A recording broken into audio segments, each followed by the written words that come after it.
Electro homeopathy ਦੇ ਜਨਮਦਾਤਾ ਕੌਨਸਟੈਂਟਿਨ matte ਜੀ ਦੀ ਜੀਵਨੀ। ਇਲੈਕਟ੍ਰੋ ਹੋਮਿਓਪੈਥੀ ਦੇ ਜਨਮਦਾਤਾ ਕੌਨਸਟੈਂਟਿਨ ਮੈਟੀ ਜੀ ਦਾ ਜਨਮ 11 ਜਨਵਰੀ 1800 ਈਸਵੀ ਵਿੱਚ ਇਟਲੀ ਦੇ ਬਗਲੋਨੀਆ ਰਾਜ ਵਿੱਚ ਰਿਊਲਾ ਨਾਮ ਦੇ ਸਥਾਨ 'ਤੇ ਹੋਇਆ। ਉਹਨਾਂ ਦਾ ਪਾਲਣ ਪੋਸ਼ਣ ਇੱਕ ਰਾਜਾ ਦੀ ਤਰ੍ਹਾਂ ਹੋਇਆ। ਮੈਟੀ ਜੀ ਬਹੁਤ ਹੀ ਅਮੀਰ ਪਰਿਵਾਰ ਤੋਂ ਸਨ। ਆਪ ਜੀ ਦਿਲ ਦੇ ਅਮੀਰ, ਪਰਉਪਕਾਰੀ, ਸ਼ਾਂਤ ਸੁਭਾਅ ਦੇ ਮਾਲਕ ਸਨ ਅਤੇ ਸੱਚੇ ਦੇਸ਼ ਭਗਤ ਰਹੇ। 1847 ਈਸਵੀ ਵਿੱਚ ਆਸਟਰੀਆ ਅਤੇ ਰੋਮ ਵਿੱਚ ਲੜਾਈ ਛਿੜ ਗਈ। ਉਸ ਸਮੇਂ ਆਪ ਜੀ ਨੇ ਰੋਮ ਦੇ ਪੋਪ ਨੂੰ ਆਪਣੀ ਜ਼ਮੀਨ ਦਾ ਕੁਝ ਹਿੱਸਾ ਦਾਨ ਵਿੱਚ ਦੇ ਦਿੱਤਾ ਅਤੇ ਇਸ ਗੱਲ ਤੋਂ ਪ੍ਰਭਾਵਿਤ ਹੋ ਕੇ ਪੋਪ ਜੀ ਨੇ ਆਪ ਜੀ ਨੂੰ ਕਾਉਂਟ ਦੀ ਉਪਾਧੀ ਪ੍ਰਦਾਨ ਕੀਤੀ। ਉਦੋਂ ਤੋਂ ਆਪ ਜੀ ਸੀਜ਼ਰ ਮੈਟੀ ਤੋਂ ਕਾਉਂਟ ਸੀਜ਼ਰ ਮੈਟੀ ਦੇ ਨਾਮ ਨਾਲ ਪ੍ਰਸਿੱਧ ਹੋਏ। ਦੇਸ਼ ਦੇ ਪ੍ਰਤੀ ਇੰਨਾ ਪਿਆਰ ਦੇਖ ਕੇ ਆਪ ਜੀ ਨੂੰ ਫੌਜ ਦੀ 7ਵੀਂ ਬਟਾਲੀਅਨ ਦੇ ਲੈਫਟੀਨੈਂਟ ਕਰਨਲ ਦੇ ਪਦ 'ਤੇ ਤੈਨਾਤ ਕਰ ਦਿੱਤਾ। 1848 ਈਸਵੀ ਵਿੱਚ ਆਪ ਜੀ ਮੈਜਿਸਟ੍ਰੇਟ ਦੇ ਪਦ 'ਤੇ ਨਿਯੁਕਤ ਕੀਤੇ ਗਏ। ਇਹਨਾਂ ਦੋਨਾਂ ਹੀ ਪਦਾਂ 'ਤੇ ਆਪ ਜੀ ਨੂੰ ਜਨਤਾ ਦੀ ਸੇਵਾ ਕਰਨ ਦਾ ਆਨੰਦ ਨਹੀਂ ਮਿਲਿਆ ਅਤੇ ਮਈ 1848 ਈਸਵੀ ਵਿੱਚ ਆਪ ਜੀ ਨੇ ਬਲੋਨੀਆ ਦੇ ਬਰੋਦਾ ਖੇਤਰ ਤੋਂ ਚੁਣਾਵ ਲੜਿਆ ਅਤੇ ਉੱਥੋਂ ਦੀ ਜਨਤਾ ਨੇ ਆਪ ਜੀ ਨੂੰ ਰੋਮਨ ਪਾਰਲੀਮੈਂਟ ਦਾ ਮੈਂਬਰ ਚੁਣ ਲਿਆ। ਆਪ ਜੀ ਨੂੰ ਲੱਗਦਾ ਸੀ ਕਿ ਇਸ ਮਾਰਗ 'ਤੇ ਚੱਲ ਕੇ ਜਨਤਾ ਦੀ ਸੇਵਾ ਕਰ ਸਕਾਂਗਾ, ਪਰ ਆਪ ਵਰਗੇ ਸਵੈਭਾਗੀ, ਸ਼ਾਂਤੀ ਪ੍ਰਿਆ ਅਤੇ ਪਰਉਪਕਾਰੀ ਵਿਅਕਤੀ ਲਈ ਪਾਰਲੀਮੈਂਟ ਦਾ ਕੰਮ ਇੱਕ ਬੰਧਨ ਬਣ ਗਿਆ। ਆਪ ਜੀ ਨੇ ਆਪਣੇ ਸੁਭਾਅ ਮੁਤਾਬਕ ਹੀ ਜਨਤਾ ਦੀ ਸੇਵਾ ਕਰਨਾ ਚਾਹੁੰਦੇ ਸਨ। ਅੰਤ ਆਪ ਜੀ ਨੇ ਆਪਣੇ ਰੋਮ ਦੇ ਪਾਰਲੀਮੈਂਟ ਤੋਂ ਅਸਤੀਫਾ ਦੇ ਦਿੱਤਾ। ਉਹਨਾਂ ਉੱਚ ਸਤਰ ਦੀਆਂ ਉਪਲਬਧੀਆਂ ਦੇ ਵਿੱਚ ਉਹਨਾਂ ਦੀ ਜੰਗੀਰ ਵਿੱਚ ਰਹਿਣ ਵਾਲੇ ਗਰੀਬ ਲੋਕਾਂ ਦੇ ਕਸ਼ਟ ਦੇਖੇ ਅਤੇ ਆਪ ਜੀ ਨੇ ਸੋਚਿਆ ਕਿ ਇਹਨਾਂ ਦੀ ਸੇਵਾ ਕਰਨਾ ਹੀ ਉੱਤਮ ਧਰਮ ਹੈ। ਸੇਵਾ ਕਰਨੀ ਹੈ ਤਾਂ ਇਲਾਜ ਨਾ ਕਰਨੀ ਹੈ। ਮੈਟੀ ਜੀ ਨੇ ਕਈ ਧਰਮ ਗ੍ਰੰਥਾਂ, ਸ਼ਸਤਰਾਂ ਤੋਂ ਇਲਾਵਾ ਬਨਸਪਤੀ ਵਿਗਿਆਨ ਦਾ ਅਧਿਐਨ ਕੀਤਾ। ਜਦੋਂ ਉਹਨਾਂ ਨੂੰ ਅਪਾਰ ਸ਼ਕਤੀਆਂ ਦਾ ਗਿਆਨ ਹੋਇਆ ਤਾਂ ਫਿਰ ਇਸ ਵਿਸ਼ੇ 'ਤੇ ਖੋਜ ਕਰਨ ਲੱਗੇ। ਇਸ ਸਮੇਂ ਵਿੱਚ ਇੱਕ ਘਟਨਾ ਘਟੀ ਕਿ ਮੈਟੀ ਜੀ ਦਾ ਪਾਲਤੂ ਕੁੱਤਾ ਬਿਮਾਰ ਪੈ ਗਿਆ।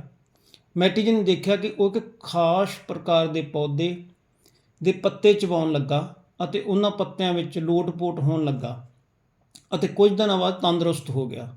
ਮੈਟੀ ਜੀ ਹੈਰਾਨ ਹੋ ਗਏ ਕਿ ਉਹਨਾਂ ਨੂੰ ਆਪਣੀ ਖੋਜ ਦੀ ਸਹੀ ਦਿਸ਼ਾ ਮਿਲ ਗਈ। ਕੁੱਤੇ ਨੂੰ ਪੂਰਾ ਤੰਦਰੁਸਤ ਦੇਖ ਕੇ ਬਨਸਪਤੀ ਜਗਤ 'ਤੇ ਭਰੋਸਾ ਹੋ ਗਿਆ ਅਤੇ ਆਪਣੀ ਪੂਰੀ ਸ਼ਕਤੀ ਉਹਨਾਂ ਨੇ ਬਨਸਪਤੀ ਤੋਂ ਰੋਗ ਮੁਕਤ 'ਤੇ ਲਗਾ ਦਿੱਤੀ। 15-16 ਸਾਲਾਂ ਦੀ ਖੋਜ ਦੇ ਬਾਅਦ 1865 ਈਸਵੀ ਵਿੱਚ ਮੈਟੀ ਜੀ ਨੇ ਦੋਸ਼ ਮੁਕਤ ਚਿਕਿਤਸਾ ਪ੍ਰਣਾਲੀ ਨੂੰ ਦੁਨੀਆ ਦੇ ਸਾਹਮਣੇ ਪੇਸ਼ ਕੀਤਾ, ਜਿਸ ਦਾ ਨਾਮ ਸੀ ਇਲੈਕਟ੍ਰੋ ਹੋਮਿਓਪੈਥੀ ਰੱਖਿਆ ਗਿਆ। ਆਪ ਜੀ ਨੇ 1865 ਤੋਂ 1867 ਈਸਵੀ ਤੱਕ ਲਗਭਗ 25,000 ਰੋਗੀਆਂ ਨੂੰ ਇਲੈਕਟ੍ਰੋ ਹੋਮਿਓਪੈਥੀ ਦਵਾਈਆਂ ਨਾਲ ਠੀਕ ਕੀਤਾ।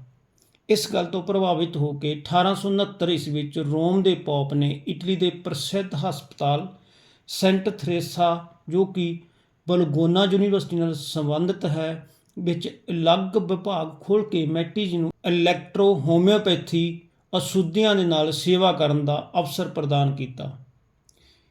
ਇੱਥੇ ਵੀ ਮੈਟੀ ਜੀ ਨੇ ਵੱਡੇ ਰੋਗਾਂ ਨੂੰ ਠੀਕ ਕਰਕੇ ਸਾਰਿਆਂ ਨੂੰ ਅਚੰਭੇ ਵਿੱਚ ਪਾ ਦਿੱਤਾ ਅਤੇ ਇਹ ਸਾਰਾ ਵਰਤਨਤ ਬੋਲੋਗਨਾ ਯੂਨੀਵਰਸਿਟੀ ਦੇ ਡਾਕਟਰ ਪ੍ਰੋਫੈਸਰ ਪਾਜੂਸੀ MD ਨੇ ਉਸ ਸਾਲ ਦੇ ਸਾਲਾਨਾ ਰਿਪੋਰਟ ਵਿੱਚ ਪ੍ਰਕਾਸ਼ਿਤ ਕੀਤਾ ਅਤੇ ਸ਼ਲਾਘਾ ਕਰਦੇ ਹੋਏ ਕਿਹਾ ਕਿ ਇਹ ਚਿਕਿਤਸਾ ਪ੍ਰਣਾਲੀ ਸਭ ਤੋਂ ਉੱਤਮ ਚਿਕਿਤਸਾ ਪ੍ਰਣਾਲੀ ਹੈ। ਮੈਟੀ ਜੀ ਇਸ ਚਿਕਿਤਸਾ ਪ੍ਰਣਾਲੀ ਨਾਲ ਚੰਗੀ ਤਰ੍ਹਾਂ ਜੁੜੇ ਰਹੇ। ਇਸ ਚਿਕਿਤਸਾ ਸ਼ਾਸਤਰ ਦੇ ਚਰਚੇ ਇਟਲੀ, ਰੋਮ ਦੀਆਂ ਸੀਮਾਵਾਂ ਪਾਰ ਕਰਕੇ ਦੂਜੇ ਦੇਸ਼ਾਂ ਤੱਕ ਫੈਲਣੇ ਸ਼ੁਰੂ ਹੋ ਗਏ। ਉਸ ਸਮੇਂ ਆਸਟਰੀਆ ਦੀ ਰਾਜਕੁਮਾਰੀ ਬੇਗਮ ਆਗਿਲ ਅਤੇ ਨਵਾਬ ਸੈਕਲਿਓਵਰਮ ਨੇ ਵੀ ਇਹਨਾਂ ਦਵਾਈਆਂ ਤੋਂ ਲਾਭ ਲਿਆ। ਇਸ ਚਿਕਿਤਸਾ ਵਿਧੀ ਤੋਂ ਖੁਸ਼ ਹੋ ਕੇ ਮੈਟੀ ਜੀ ਨੂੰ ਆਸਟਰੀਆ ਵਿੱਚ ਇਲੈਕਟ੍ਰੋ ਹੋਮਿਓਪੈਥੀ ਦਾ ਹਸਪਤਾਲ ਖੋਲ੍ਹਣ ਦਾ ਨਿਮੰਤਰਣ ਆਇਆ ਅਤੇ ਹੌਲੀ-ਹੌਲੀ ਦੂਰ ਦਰਾਡੇ ਦੇਸ਼ਾਂ ਤੱਕ ਇਲੈਕਟ੍ਰੋ ਹੋਮਿਓਪੈਥੀ ਦੇ ਸਮਰਥਕ ਬਣ ਗਏ। ਭਾਰਤ ਵਿੱਚ ਡਾਕਟਰ ਫਾਦਰ ਮੂਲਰ ਦੁਆਰਾ 1895 ਈਸਵੀ ਵਿੱਚ ਦੱਖਣ ਭਾਰਤ ਦੇ ਬੰਗਲੌਰ ਸ਼ਹਿਰ ਵਿੱਚ ਕੁਸ਼ਟ ਹਸਪਤਾਲ ਦਾ ਨਿਰਮਾਣ ਕਰਵਾਇਆ ਗਿਆ। ਮੈਟੀ ਜੀ ਨੇ ਆਪਣੇ ਜੀਵਨ ਕਾਲ ਵਿੱਚ ਅਨੇਕਾਂ ਲਿਟਰੇਚਰ ਲਿਖੇ ਅਤੇ ਦੂਰ ਦਰਾਡੇ ਦੇਸ਼ਾਂ ਵਿੱਚ ਪ੍ਰਚਾਰ ਲਈ ਭੇਜਦੇ ਰਹੇ। ਮੈਟੀ ਜੀ ਨੇ 114 ਸ਼ੁੱਧ ਜੜੀ ਬੂਟੀਆਂ ਤੋਂ 38 ਮੁੱਖ ਦਵਾਈਆਂ ਤਿਆਰ ਕੀਤੀਆਂ, ਜੋ ਕਿ ਸਪਰਜਿਕ ਕੋਵੇਸ਼ਨ ਵਿਧੀ ਰਾਹੀਂ ਤਿਆਰ ਕੀਤੀਆਂ ਗਈਆਂ, ਜੋ ਕਿ ਮਨੁੱਖੀ ਸਰੀਰ ਦੇ ਦੋ ਪਦਾਰਥਾਂ ਰਸ ਅਤੇ ਰਕਤ ਜਾਣੀ ਕਿ ਬਲੱਡ ਅਤੇ ਲਿੰਫ ਨੂੰ ਸੰਤੁਲਿਤ ਕਰਕੇ ਸਰੀਰ ਨੂੰ ਨਿਰੋਗ ਕਰਦੀਆਂ ਹਨ।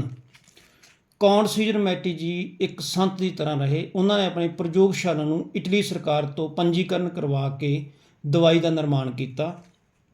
ਉਹਨਾਂ ਦੀ ਮੌਤ 13 ਅਪ੍ਰੈਲ 1896 ਈਸਵੀ ਨੂੰ ਹੋ ਗਈ ਅਤੇ ਆਪ ਜੀ ਦਾ ਕੋਈ ਪੁੱਤਰ ਨਹੀਂ ਸੀ। ਆਪਣੇ ਗੋਦ ਲਏ ਗਏ ਪੁੱਤਰ ਵੈਂਟਰੋਲੀ ਮੈਟੀ ਨੂੰ ਇਲੈਕਟ੍ਰੋ ਹੋਮਿਓਪੈਥੀ ਦਾ ਸਾਰਾ ਗਿਆਨ ਅਤੇ ਅਸ਼ੁੱਧੀ ਸਾਲਾਂ ਦੀ ਜਾਣਕਾਰੀ ਦਿੱਤੀ ਅਤੇ ਆਪਣੇ ਆਪ ਨੂੰ ਕੰਮ ਮੁਕਤ ਕਰ ਲਿਆ। ਆਪ ਜੀ ਦੀ ਮਾਨਵ ਸੇਵਾ ਭਾਵਨਾ ਕਰਕੇ ਦੂਰ ਦੂਰ ਤੱਕ ਚਰਚੇ ਸਨ। ਆਪ ਅਮਰ ਸੀ, ਅਮਰ ਹੋ ਅਤੇ ਅਮਰ ਰਹੋਗੇ। ਇਸ ਚੈਨਲ ਨੂੰ ਸਬਸਕ੍ਰਾਈਬ ਕਰੋ, ਵੀਡੀਓ ਨੂੰ ਸ਼ੇਅਰ, ਲਾਈਕ ਅਤੇ ਕਮੈਂਟ ਕਰੋ।